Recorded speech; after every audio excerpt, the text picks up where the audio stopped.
Hello guys, ayan.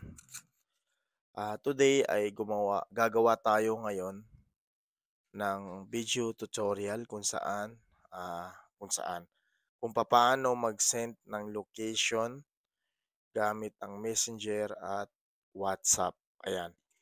So, minsan kasi mga kasuki, marami akong na-encounter lalong-lalo na sa Green Ribbon Supermarket na mga customer namin na nagtatanong kung papaano ba mag-send ng location gamit ang WhatsApp at Messenger. So ngayon, ito na yung video na gagawin natin para sa ganun matutunan nila yung pag-send ng current location gamit ang kanilang Messenger at WhatsApp. So let's go at ituturo ko sa inyo guys, okay?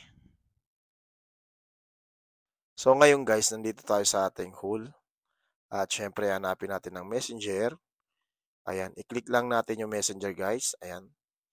At syempre, ito yung example kung paano natin gagawin ang pag-share ng location gamit ang Messenger.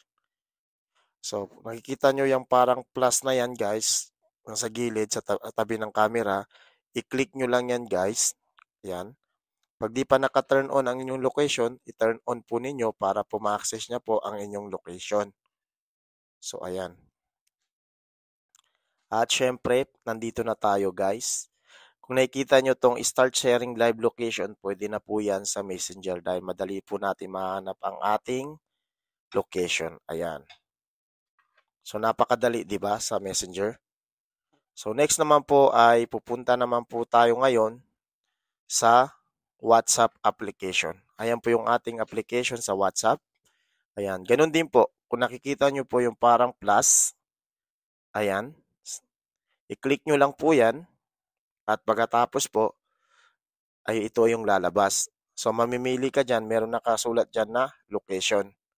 I-click mo lang yan, at syempre, lalabas yung send your current location or live location. At ang pipiliin nyo dyan, guys, ay ang send your location or current location. Ayan. Ganyan na magiging itsura pag nag-send kayo ng current location.